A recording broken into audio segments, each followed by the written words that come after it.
Hi guys, Joe here with another Pathfinder Adventures video.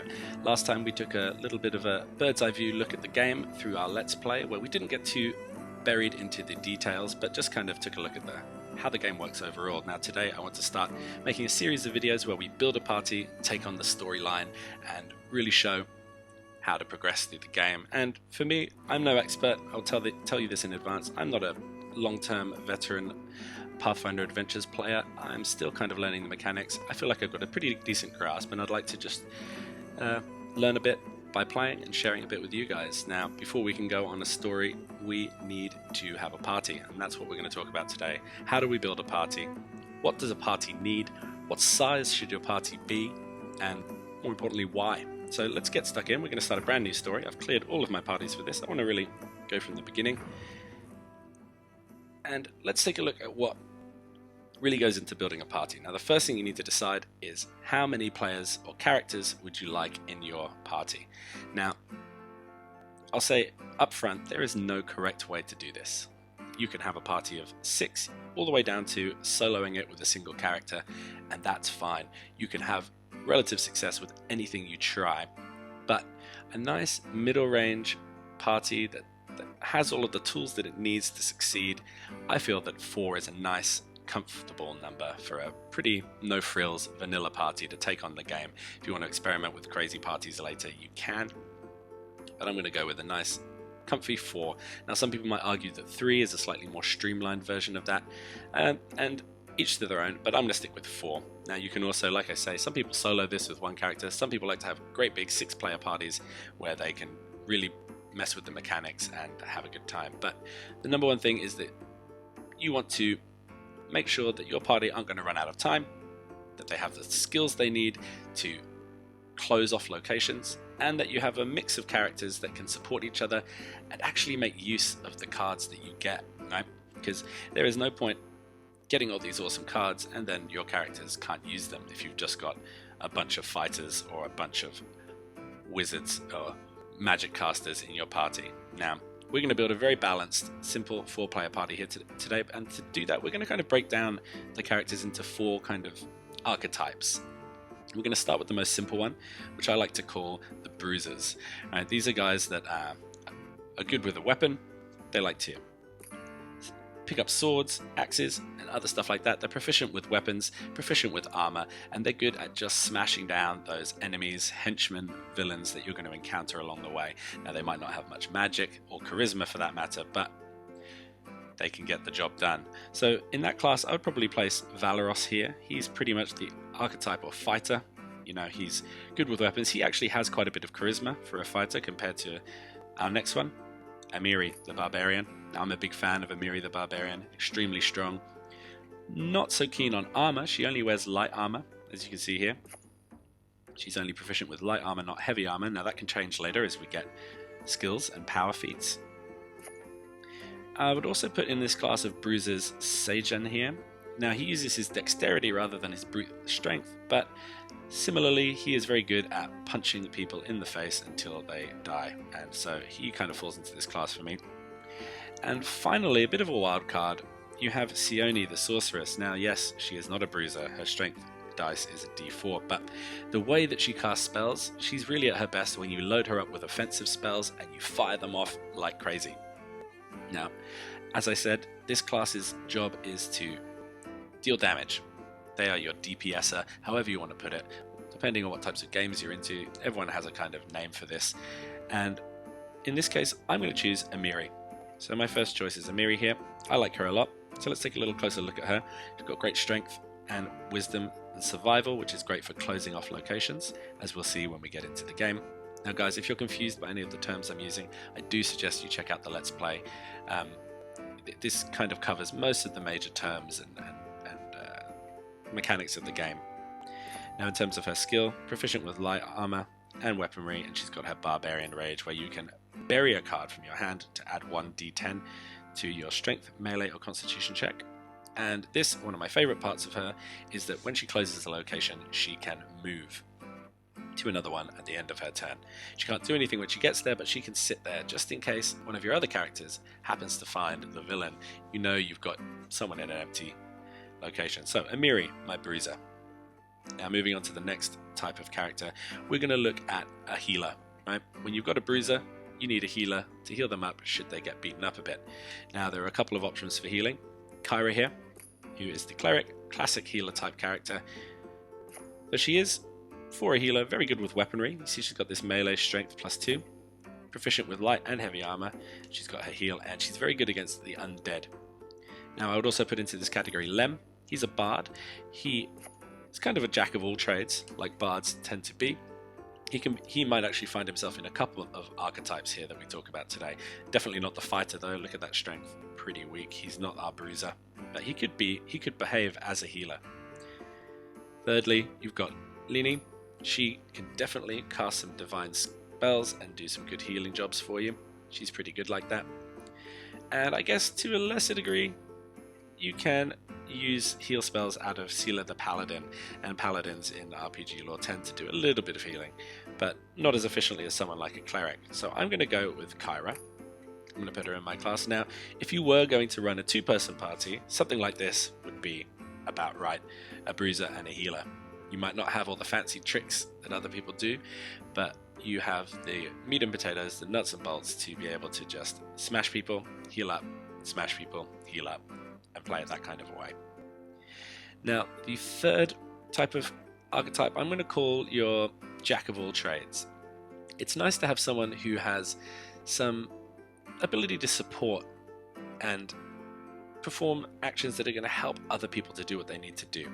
Now, to do this, you need to have access to blessings, of course, but also to be able to cast spells, particularly divine spells, but also some arcane spells can help to do this. And so for this support class, I would suggest that Lem, the bard, is obviously, again, a good choice. Got all these powers, and his fancy little dance, bardic performance, you can add 1d4 to another character's check at your location. Now you've also got Hask, the ranger. He is able to provide support in the way of ranged attacks. That can attack from across the map and help you out. Also very good at surviving on his own in the wild, being a ranger and all. Now Ezrin is interesting in this case. Ezrin is a really useful character because he can kind of go into most of the classes, apart from perhaps the bruiser class. He has access to a huge range of spells and has a huge hand size, so he's one of these characters that you can spec with particular spells. You can make him a full support Ezrin and give him the sorts of spells that help to support characters. We'll see what those spells look like later, but they do exist. And of course, you've got Lini here, who can also act as something of a support class. She's quite a flexible character. I'm not a giant fan of her, and I'm not going to be using her in my party today. I actually just unlocked the bard, and I'm really excited to use him, so I'm putting a bard in there. Now I might be looking a little heal heavy here, and that's certainly true, but that's the way I like to play. I don't like to ever be in danger of running out of cards. I like to have a couple of people to do the work and a couple of people to support. That's how I'm going to be playing it. Like I say, you do not need to play the way that I play. You might want to go a little bit heavier here on the support and maybe go with someone like Seela, and we'll get into Seela and why she's good, well, right now. The fourth kind of archetype we're going to have are people with really useful skills. Skills that are going to help to burn through those decks faster and dig for what you're looking for to get those henchmen and those villains, close off locations, and, well, win the game really. Because the fighter can go around beating people up and getting healed for as long as you like, but unless you're closing those locations at a pretty fast rate, then you're going to wind up running out of time. And for these, you've got some Mauricio here, some great characters here. My favourite probably class of character, because these are the guys that add some real flavour. You've got Mauricio the rogue. She is able to disable traps, do acrobatics. She can go to a location on her own, and she can encounter big scary guys and just kind of evade them, but just let you know that they're there. She can go out and kind of scout for you and explore the area and tell you what's out there. Right? Also in this class, I would probably place Seela firmly into this class. She can go off on her own and use her skill. Her skill allows her to see the top card of the deck, and if it's a boon, to put it to the bottom of the deck, and if it's not, to just know what it is and to be ready. So if it's something you don't think Seela can take on by herself, or that she'll need a little bit of support, you know, like some sort of trap that requires dexterity that she doesn't really have because she's wearing all this heavy armor, then you can bring someone over to do that for her without her getting hit. So these characters can go out and scout around. I would say maybe Linnea and Sagen can be used in that way as well, just to get them out there. They can kind of survive on their own in a location and kind of start progressing through the game. Now in this case, I am going to take my favorite, Mauricio. And that's my party, guys. I've got the Barbarian, my Bruiser, Kyra, my healer, Lem, my kind of support, and Mauricio, my kind of wild card, let's call it. Just to go out there and do the stuff that the other guys can't do. I feel like she supports the weaknesses of my party pretty well. And I would say this is a pretty plain, vanilla, nice, balanced 4-character party. Now, again, I will say it for the third or fourth time, this is not the correct way to do it. This is how I am choosing to do it. This is how I'm going to play through the campaign. If you want to come along for the ride, feel free to check in for the next video. But before we call it a day, we're going to just go in and take a quick look at our decks, just to see if there's anything we want to change around. I've got some particular likes and dislikes. So we've got an arsenal of weapons here we can choose from. So for example, I'm not too keen on using a quarterstaff on Amiri. I think we should make the most of her weapon mastery and use something like a long spear or a long sword. I like the long spear because it allows you to re-roll, which is good early on when you don't have particularly cool weapons to help you out and guarantee that you're going to win. So I'm going to go with a long spear to start with. She gets no spells. 2 pieces of armor. Remember, she can only access light armor. This chainmail is no use to her. This rusted chainmail, definitely no use to her. Right.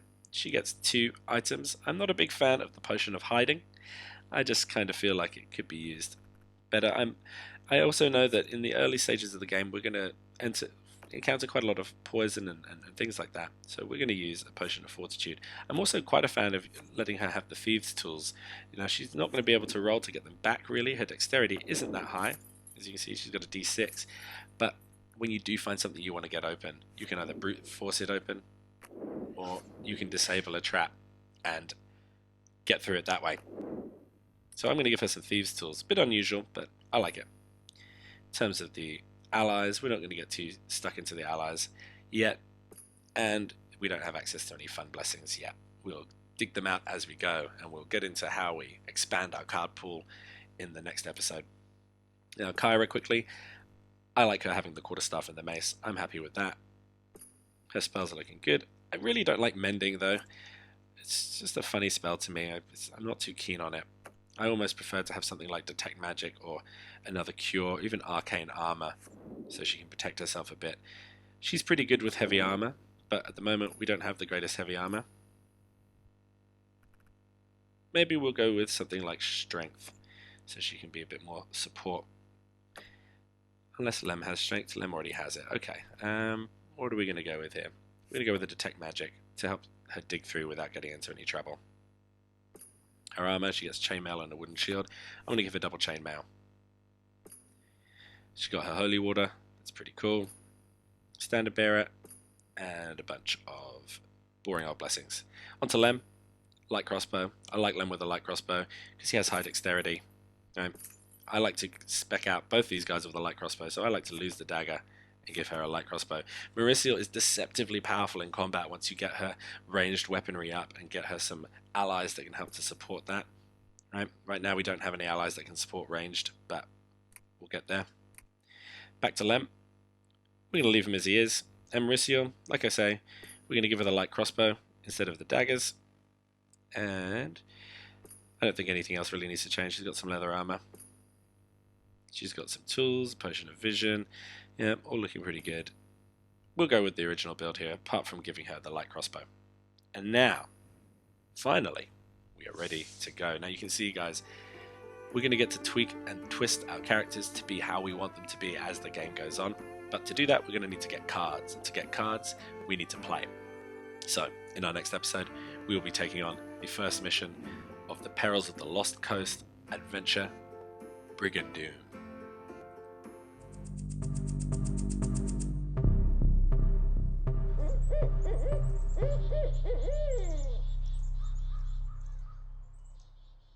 Hi guys, Joe here with a